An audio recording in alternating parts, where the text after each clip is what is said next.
Hello guys, क्या हाल चाल आपके। आई होप आप सबकी प्रिपरेशन वगैरह बढ़िया चल रही होगी। तो यार रिसेंटली इन लास्ट 5 साल में मैंने काफ़ी सारे कंपनी स्विच करे हैं एंड उस बेसिस पे मेरे को एक चीज़ का आइडिया लग गया है कि इंडस्ट्री में सबसे इम्पोर्टेंट स्किल क्या होता है। तो क्या वो पाइथन है, क्या वो मशीन लर्निंग है, क्या वो डेटा साइंस है? भाई इनमें से कुछ भी नहीं है। अगर आज के इस टेक इंडस्ट्री में तुम्हें सर्वाइव करना है, तो सबसे इम्पोर्टेंट जो स्किल है वो है स्विच करना, ठीक है? तुम्हें कंपनी स्विच करनी आनी चाहिए। एंड ये भी एक स्किल है एंड मैं तुम्हें इस वीडियो में बताऊँगा कि कैसे तुम ये स्किल एक्वायर कर सकते हो। देखो, अगर तुम्हें आज की इंडस्ट्री में सर्वाइव करना है ना, तो भाई कंपनी चेंज करना is one of the most important thing. वो ज़माना चला गया when you are in same organisation from starting of your career till retirement and you are getting a good growth, अच्छा ग्रोथ कर रहे हो कंपनी के साथ। भाई वो ज़माना बिल्कुल चला गया। अब अगर तुम सेम इंडस्ट्री में रहोगे ना तुम्हारा ग्रोथ होगा।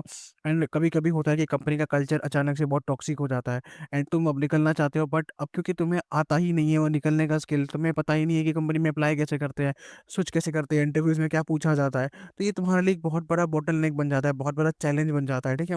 बट अगर तुम उस तरह के बंदे हो जो हर साल 2 साल में कंपनी बदलते रहता है, तो तुम्हारे पास वो स्किल्स है, तुमको पता है कि कंपनी चेंज कैसे करते हैं, कहाँ से अप्लाई करते हैं, कैसे कॉल्स आता है, इंटरव्यूज़ के लिए प्रिपेयर कहाँ से करना होता है, इंटरव्यूज़ में क्या क्वेश्चंस पूछा जाता है।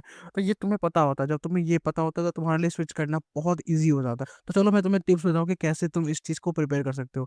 तो जब भी तुम किसी कंपनी को जॉइन करते हो, कितना भी अच्छा कल्चर हो, कितना भी अच्छा कंफर्टेबल चीज़ हो, कितना भी कुछ हो, अगर उस कंपनी में तुम्हें अच्छा ग्रोथ मिल रहा है या कुछ भी हो, तुम्हें साल, 2 साल, 5 साल के बाद कंपनी स्विच करनी चाहिए, ठीक है? पर्टिकुलरली अगर तुम अपने initial part of the careers में हो, अगर तुमने जॉइन किया है, तुम 4-5 साल वाला एक्सपीरियंस वाले हो। जब तुम 10-12 साल, 15 साल तुमने एक्सपीरियंस कर लिया, उसके बाद तुम अपना फ्रीक्वेंसी को रिड्यूस कर सकते हो, बट जब तुम स्टार्टिंग के करियर में हो, स्विच करो। क्योंकि तुम अगर सेम कंपनी में रहोगे, तो 2 साल, 3 साल रहोगे, तुम्हें कितना हाइक मिलेगा? बहुत अच्छे कंपनी में रहोगे, तो तुम्हें 10-12% तक हाइक मिल सकता है एनुअली, बट ये भी काफ़ी एक अपर लिमिट पे है, ठीक है? बट अगर तुम स्विच करते हो, लेट्स से तुमने हर 2 साल में स्विच किया, तो कम से कम minimum on a bare minimum तुम्हें 30% तो डेफिनिटली मिलेगा, ठीक है? तो तुम 30% की अगर हाइक लेके भी तुम स्विच करते रहोगे, तो तुम अपने करियर में काफ़ी अच्छा ग्रो कर जाओगे, तुम अपना कंपनसेशन वाइज़ काफ़ी अच्छा कर जाओगे। एंड दूसरा चीज़, जब तुम स्विच करते हो ना, तो तुम पढ़ाई करते हो। जब तुम पढ़ाई करते हो, तुम्हें नॉलेज एक्वायर होता है रियल टाइम। फॉर एग्ज़ाम्पल, अगर तुम अभी के एरा में स्विच करना चाह रहे हो, तो तुम्हें जेन एआई आनी चाहिए। तो तुमने जेन एआई की पढ़ाई करा, नाउ यू आर तो तुमने जेन एआई का पढ़ाई करा एंड अब तुम्हें जेन एआई के बारे में डिटेल में पता है, तो तुम मार्केट से अपडेटेड हो। जो अभी का ट्रेंड चल रहा है, तुम उसमें अपडेटेड हो। लेट्स से क 5 साल बाद कुछ नया कुछ आएगा। तुमने उसको सीखा एंड उसके बाद तुमने फिर स्विच कर लिया। तो तुम मार्केट में भी अपडेटेड रहोगे, रेलेवेंट रहोगे। अगर तुम स्विच नहीं करोगे, सेम कंपनी में वही घिसा-पिटा काम करते रहोगे, तो तुम मार्केट में बिल्कुल इर्रेलेवेंट हो जाओगे एंड अगर उस कंपनी ने तुम्हें ले ऑफ कर दिया, तो तुम कहीं का नहीं बचोगे।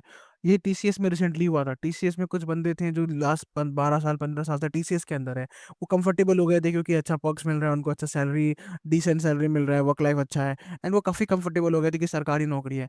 भाई ये सरकारी नौकरी नहीं है, ये प्राइवेट जॉब है। जिस दिन सीईओ बदलेगा एंड तुम्हें किसी ने निकाल दिया, उसके बाद तुम कहीं जाने लायक नहीं रहोगे। तो सबसे इम्पोर्टेंस के लिए स्विच करते रहो कंपनी में। ज़्यादा भाई कंपनी से प्यार मत करो। किसी ने सही बोला कि love your job but don't love your company.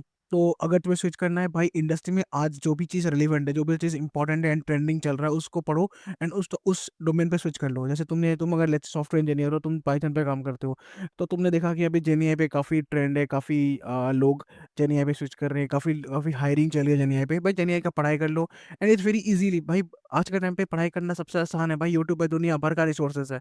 वहाँ से पढ़ो, वहाँ से सब कुछ सीखो, कोडिंग्स प्रैक्टिस करो, इंटरव्यू के एक्सपीरियंसेस देखो एंड उसके बाद स्विच कर लो। ठीक है? जब तुम स्विच करोगे, तो जैसे मैंने बोला, तो रेलेवेंट रहोगे इंडस्ट्री में। तो कल को अगर कंपनी तुम्हें ले ऑफ भी कर दिया ना, तो तुम सबसे ट्रेंडिंग चीज़ पे ही हो। ऑलरेडी तुम उस चीज़ पे हो जो मार्केट में सबसे डिमांड में है। तुम्हें उस चीज़ की नॉलेज है, तुम्हें पता है क्या चल रहा है, तुम्हें वो स्किल्स है, तुम्हें स्विच करना आता है, तुम्हें पता है कंपनी में अप्लाई कैसे करते हैं, तुम्हें पता है कि अगर मैं ले ऑफ हो गया, तो मेरे को पता है कि मेरे को कहाँ से अप्लाई करना है, कहाँ से रिक्रूटर से कॉल करना है। एंड जब तुम स्विच करते हो, तुम्हें रिक्रूटर्स का भी काफ़ी सारे कॉन्टैक्ट नंबर्स रहेंगे। तो अगर भगवान ना करे, बट अगर तुम्हारे साथ कभी कुछ अनर्थ होता है, उस टाइम पे तुम्हारे पास कॉन्टैक्ट्स रहेंगे, किसको कॉन्टैक्ट करना है, कहाँ कनेक्ट करना है, कैसे अप्लाई करना है, कहाँ से पढ़ाई करना है, भाई वो चीज़ तुम्हें पता होगा। तो अगर तुम्हें आज की इंडस्ट्री में रेलेवेंट रहना है एंड तुम्हें अगर टिके रहना है इस मार्केट में, अच्छा ग्रोथ करना है, तो भाई स्विच करते रहो।